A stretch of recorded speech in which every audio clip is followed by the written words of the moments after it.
जय माता दी। दोस्तों यारों, आइए सुने कलयुग के बारे में। कलयुग के 5000 साल बाद गंगा नदी सूख जाएगी और पुनः वैकुंठ धाम लौट जाएगी। जब कलयुग के 10,000 वर्ष हो जाएंगे, तब सभी देवी देवता पृथ्वी छोड़कर अपने धाम लौट जाएंगे। इंसान पूजन कर्म, व्रत, उपवास और सभी धार्मिक काम करना बंद कर देंगे। एक समय ऐसा आएगा कि जमीन से अन्न उपजना बंद हो जाएगा और पृथ्वी जलमग्न हो जाएगी। वीडियो में आगे बढ़ने से पहले अगर आपने हमारे चैनल भक्ति में शक्ति 8824 सब्सक्राइब नहीं किया है तो जरूर कर ले दोस्तों। कलयुग के पापों ने सब धर्मों को ग्रस लिया, सदग्रंथ लुप्त हो गए, दंभियों ने अपनी बुद्धि से कल्पना कर करके बहुत से पंथ प्रकट कर दिए। रामचरितमानस उत्तरकांड 97 का गोस्वामी तुलसीदास जी श्रीमद्भागवत और रामायण के अनुसार ही रामचरित के उत्तरकांड में काकभुशुंडी का अपनी पूर्व जन्म कथा और कली महिमा का वर्णन करने का उल्लेख करते हैं। कई हजार वर्ष पूर्व भागवत में शुकदेव जी ने जिस बारीकी से और विस्तार के साथ कलयुग का वर्णन किया है, वह हमारी आंखें खोलने के लिए काफी है। आज उसी वर्णन अनुसार ही घटनाएं घट रही है और आगे भी जो लिखा है वैसा ही घटेगा। कलयुग यानी काला युग, कलह-क्लेश का युग, जिस युग में सभी के मन में असंतोष हो, सभी मानसिक रूप से दुखी हो, वह युग ही कलयुग है। इस युग में धर्म का सिर्फ 1/4 अंश ही रह जाता है। कलयुग का प्रारंभ 3102 ईसा पूर्व हुआ था। श्रीमद् भागवत पुराण और भविष्य पुराण में कलयुग के अंत का वर्णन मिलता है। कलयुग में भगवान कल्कि का अवतार होगा, जो पापियों का संहार करके फिर से सतयुग की स्थापना करेंगे। कलयुग के अंत और कल्कि अवतार के संबंध में अन्य पुराणों में भी इसका वर्णन मिलता है।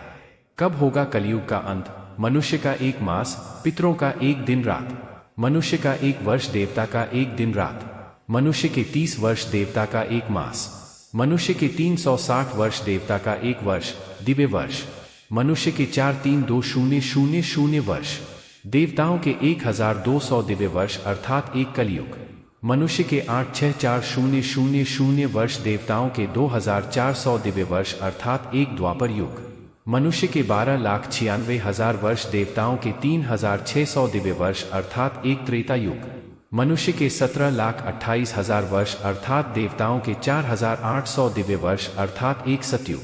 इस सबका कुल योग मानव के 43,20,000 वर्ष अर्थात 12,000 दिव्य वर्ष अर्थात 1 महायुग या 1 चतुर्युगी चक्र। सतयुग 4,800 दिव्य वर्ष, 17,28,000 सौर वर्ष, त्रेतायुग 3,600 दिव्य वर्ष, 12,96,100 सौर वर्ष। इस मान से कलयुग का काल 4,32,000 साल लंबा चलेगा। अभी कलयुग का प्रथम चरण ही चल रहा। कलयुग का प्रारंभ 3102 ईसा पूर्व से हुआ था, जब 5 ग्रह मंगल, बुध, शुक्र, बृहस्पति और शनि मेष राशि पर 0 डिग्री पर हो गए थे। इसका मतलब 3102 + 20165118 वर्ष कलयुग के बीत चुके हैं और 426882 वर्ष अभी बाकी है। मनुष्य की औसत आयु 20 वर्ष ही रह जाएगी। 5 वर्ष की उम्र में स्त्री गर्भवती हो जाया करेगी, 16 वर्ष में लोग वृद्ध हो जाएंगे और 20 वर्ष में मृत्यु को प्राप्त हो जाएंगे। इंसान का शरीर घटकर बोना हो जाएगा। ब्रह्मवैवर्त पुराण में बताया गया है कि कलयुग में ऐसा समय भी आएगा जब इंसान की उम्र बहुत कम रह जाएगी, युवावस्था समाप्त हो जाएगी।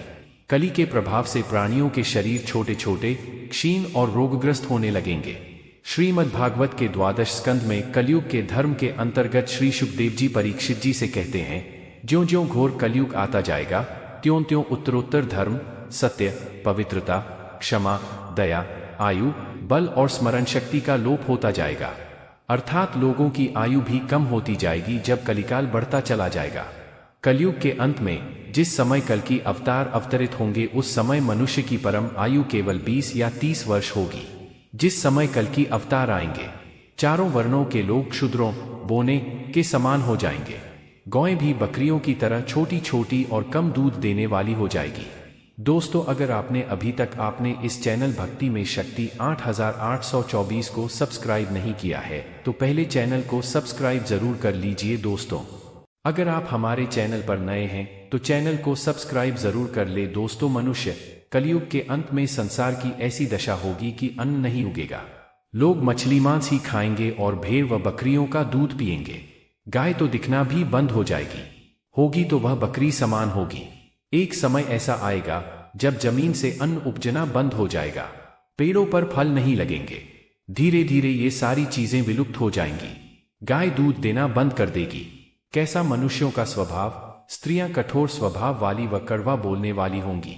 वे पति की आज्ञा नहीं मानेंगी। जिसके पास धन होगा उसी के पास स्त्रियां रहेगी। मनुष्यों का स्वभाव गधों जैसा दुस्सह, केवल गृहस्थी का भार ढोने वाला रह जाएगा। लोग विषी हो जाएंगे। धर्म कर्म का लोप हो जाएगा। मनुष्य जपरहित, नास्तिक व चोर हो जाएंगे। सभी एक दूसरे को लूटने में रहेंगे। कलयुग में समाज हिंसक हो जाएगा। जो लोग बलवान होंगे उनका ही राज चलेगा। मानवता नष्ट हो जाएगी। रिश्ते खत्म हो जाएंगे। एक भाई दूसरे भाई का ही शत्रु हो जाएगा। जुआ, शराब, परस्त्रीगमन और हिंसा ही धर्म होगा।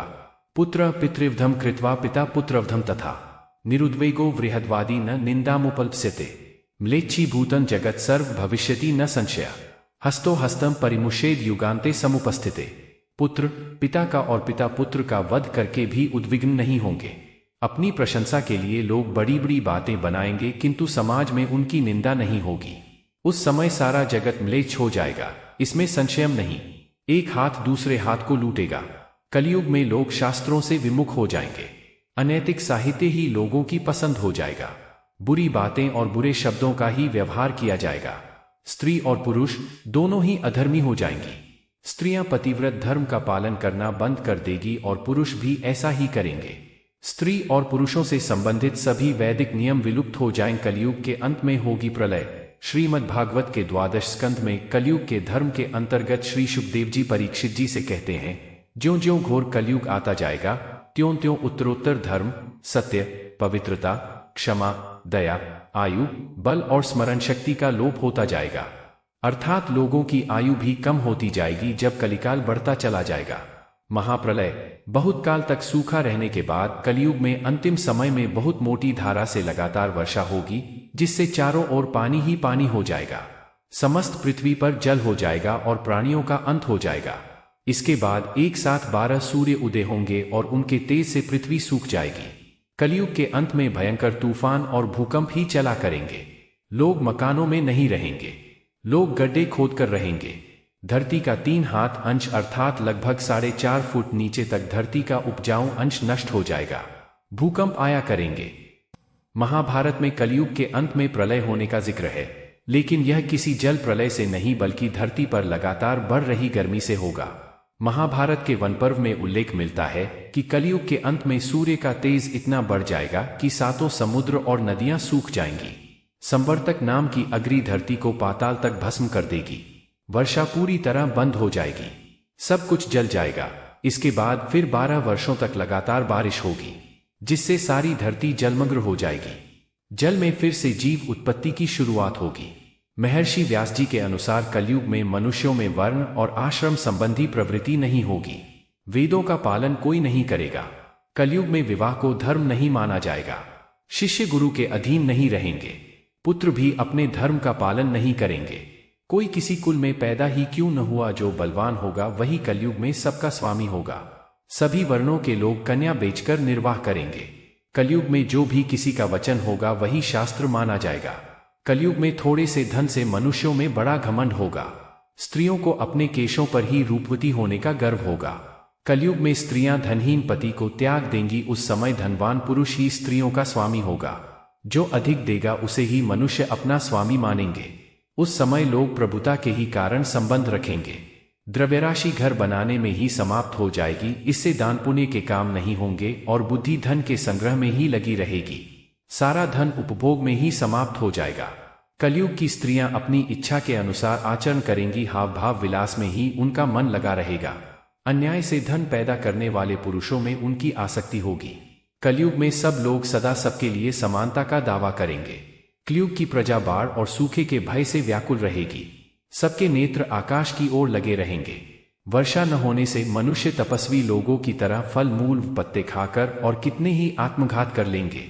कलयुग में सदा अकाल ही पड़ता रहेगा। सब लोग हमेशा किसी न किसी कलेशों से घिरे रहेंगे। किसी किसी तो थोड़ा सुख भी मिल जाएगा। सब लोग बिना स्नान करे ही भोजन करेंगे। देव पूजा, अतिथि सत्कार, श्राद्ध और तर्पण की क्रिया कोई नहीं करेगा। कलयुग की स्त्रियां लोभी, नाटी, अधिक खाने वाली और मंद भाग्य वाली होंगी। गुरुजनों और पति की आज्ञा का पालन नहीं करेंगी तथा पर्दे के भीतर भी नहीं रहेंगी। अपना ही पेट पालेंगी, क्रोध में भरी रहेंगी, देह शुद्धि की ओर ध्यान नहीं देंगी तथा असत्य और कटु वचन बोलेंगी। इतना ही नहीं, वे दुराचारी पुरुषों से मिलने की अभिलाषा करेंगी। ब्रह्मचारी लोग वेदों में कहे गए व्रत का पालन किए बिना ही वेदाध्यापन करेंगे। गृहस्थ पुरुष न तो हवन करेंगे न ही सत्पात्र को उचित दान देंगे। वनों में रहने वाले वन के कंदमूल आदि से निर्वाह न करके ग्रामीण आहार का संग्रह करेंगे और सन्यासी भी मित्र आदि के स्नेह बंधन में बंधे रहेंगे। कलयुग आने पर राजा प्रजा की रक्षा न करके बल्कि कर के बहाने प्रजा के ही धन का अपहरण करेंगे। अधम मनुष्य संस्कारहीन होते हुए भी पाखंड का सहारा लेकर लोगों ठगने का काम करेंगे। उस समय पाखंड की अधिकता और अधर्म की वृद्धि होने से लोगों की आयु कम होती चली जाएगी। उस समय 5, 6 अथवा 7 वर्ष की स्त्री और 8, 9 या 10 वर्ष के पुरुषों से ही संतान होने लगेंगी। घोर कलयुग आने पर मनुष्य 20 वर्ष तक भी जीवित नहीं रहेंगे। उस समय लोग मंदबुद्धि, व्यर्थ के चिन्ह धारण करने वाले, बुरी सोच वाले होंगे। लोग ऋण चुकाए बिना ही हड़प लेंगे तथा जिसका शास्त्र में कहीं विधान नहीं है, ऐसे यज्ञों का अनुष्ठान होगा। मनुष्य अपने को ही पंडित समझेंगे और बिना प्रमाण के ही सब कार्य करेंगे। तारों की ज्योति फीकी पड़ जाएगी, 10 दिशाएं विपरीत होंगी।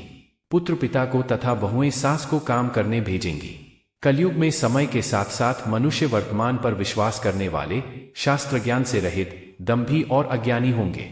जब जगत के लोग सर्वभक्षी हो जाएं, स्वयं ही आत्मरक्षा के लिए विवश हो तथा राजा उनकी रक्षा करने में असमर्थ हो जाएंगे, तब मनुष्यों में क्रोध लोभ की अधिकता हो जाएगी। कलयुग के अंत के समय बड़े बड़े भयंकर युद्ध होंगे, भारी वर्षा, प्रचंड आंधी और जोरों की गर्मी पड़ेगी। लोग खेती काट लेंगे, कपड़े चुरा लेंगे, पानी पीने का सामान और पेटियां भी चुरा ले जाएंगे। चोर अपने ही जैसे चोरों की संपत्ति चुराने लगेंगे। हत्यारों की भी हत्या होने लगेगी। चोरों से चोरों का नाश हो जाने के कारण जनता का कल्याण होगा। युगांत काल में मनुष्यों की आयु अधिक से अधिक 30 वर्ष की होगी। लोग दुर्बल, क्रोध, लोभ तथा बुढ़ापे और शोक से ग्रस्त होंगे। उस समय रोगों के कारण इंद्रियां क्षीण हो जाएंगी। फिर धीरे धीरे लोग साधु पुरुषों की सेवा, दान, सत्य एवं प्राणियों की रक्षा में तत्पर होंगे। इससे धर्म के एक चरण की स्थापना होगी। उस धर्म से लोगों को कल्याण की प्राप्ति होगी। लोगों के गुणों में परिवर्तन होगा और धर्म से लाभ होने का अनुमान होने लगेगा। फिर श्रेष्ठ क्या है, इस बात पर विचार करने से धर्म ही श्रेष्ठ दिखाई देगा। जिस प्रकार क्रमशः धर्म की हानि हुई थी, उसी प्रकार धीरे धीरे प्रजा धर्म की वृद्धि को प्राप्त होगी। इस प्रकार धर्म को पूर्ण रूप से अपना लेने पर सब लोग सत्ययुग देखेंगे।